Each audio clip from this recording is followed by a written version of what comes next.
We're doing the hello at the same time. Yeah. 3, 2, 1. Hello! This is Beth. She's my friend. Hello. We both read books. I like fiction, she likes fantasy. We're going to recommend books to each other and see whether or not we can swing each other to the other team. That sounds weird. Basically, I'm going to read a fantasy book of Beth's. She's going to read a fiction book of mine. We're going to see whether we like them, whether or not we won't read more of each other's books in the future. I'm going to recommend 3 books to you. If you go over to Beth's channel, you can see Beth recommending me 3 books. Yeah. That's right? Mm-hmm. Book number 1, How to Build a Girl by Caitlin Moran, sorry. I've been saying Caitlin all my life, and then I actually saw her live and she was like, "It's Caitlin, damn it!" This book is about a girl called Joanna Morgan who is 14 years old and she just wants to get out of her life with her big family on her council estate on benefits, and she recreates this persona for herself called Dolly Wilde, who is just more confident in everything she needs to be to grow up and be more adventurous. She ends up being a music journalist, so there are a lot of 80s references and just great Britishness. And there's also a lot of sex in there. Right. Yeah, it's all about her awakening as a woman. Mm-hmm. So I would recommend this book to you for comedy value. Thank you. And emotional value. Oh, okay. It's an all-rounder. Book number 2, David Lodge's The British Museum is Falling Down. This was written a while ago, I think, in like the 80s, maybe earlier. David Lodge is an academic lecturer, writer, so he writes a lot about being in British universities and being a British academic. He's written a lot of books. This is probably his shortest book. It's also, I think, his funniest. It is about a man called Adam Appleby who is finishing his PhD and every day has to go to the British Museum to write his thesis that is going nowhere. He has 3 kids and he's a Catholic, so no birth control, so his wife thinks she might be pregnant again and he has no job. This book is basically a day in his life and is a parody of James Joyce's Ulysses, obviously much shorter than Ulysses, much more easier much to read. However, there are loads of references in this book to elements of fiction or theory or ancient history. I don't think I've uncovered everything yet, and I've read it twice. So it is the book that keeps on giving, some would say. Have another book. Number 3 is only Jasper Fforde's The Eyre Affair. Perhaps my favourite book of all time.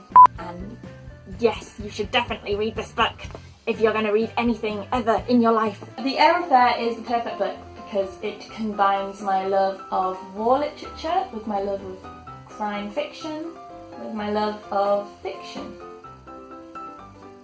Yes, it is set in a parallel universe, 1985, where literature plays a much more prominent role than it does nowadays, and the main character is called Thursday Next. Then, dun dun dun, Jane Eyre goes missing from the Eyre Affair. No, from Jane Eyre. The Eyre Affair is the book, she's not missing from this. No, she's in this.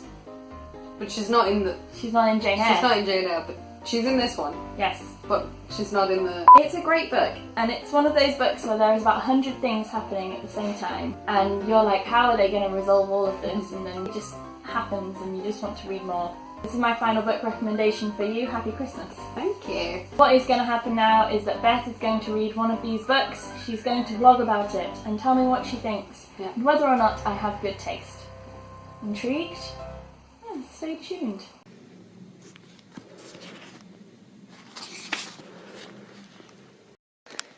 Okay, so I'm totally loving the references in this book, but I have found my favourite, even though it's only chapter 3.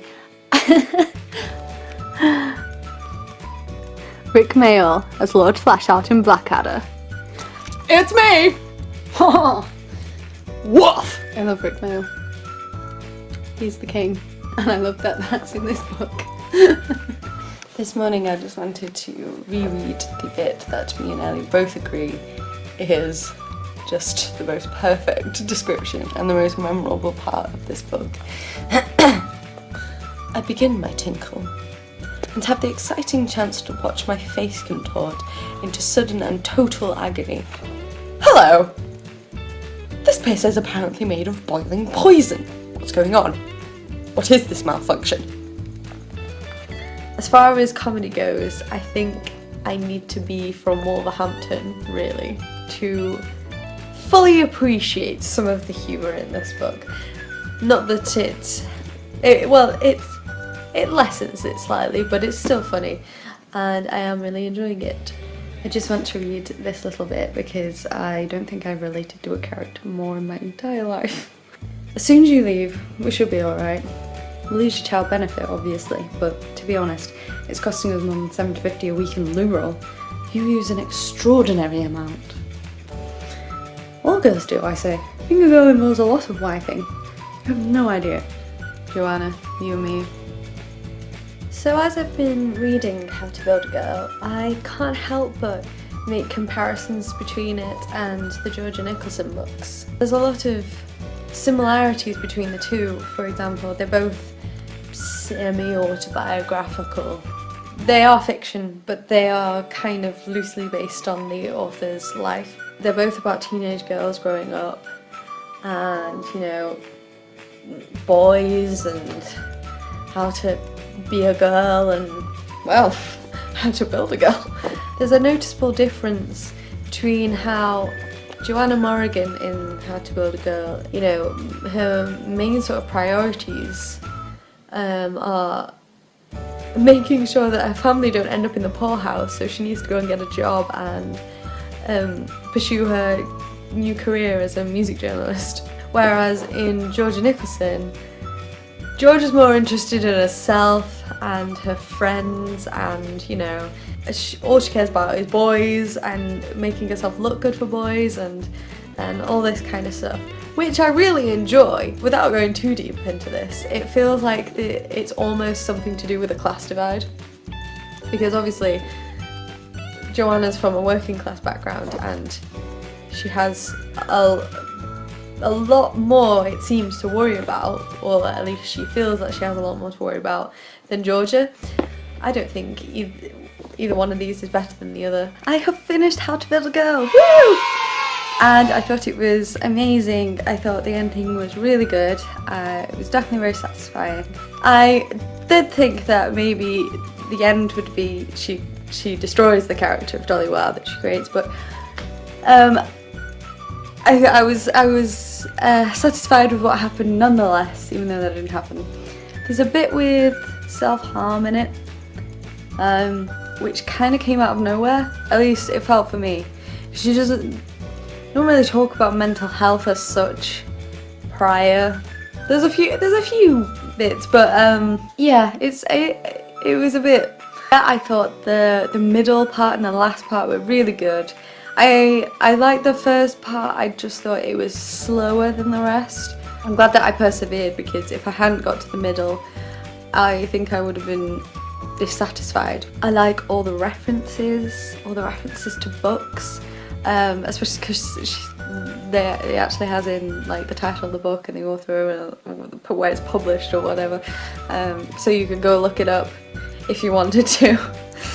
As a character, Joanna is just, she's hilarious, she's very relatable. There's plenty of bits where I thought, oh my god, she is me.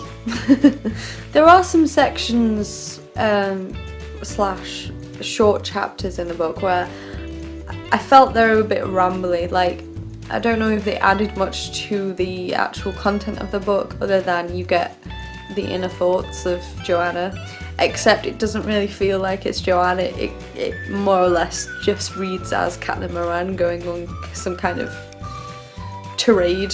So I feel like they could have been either shortened or left out. Overall, I thought it was really good. I would definitely recommend it to anyone. I'm glad that I read it, and I'm glad that we did this little book swap.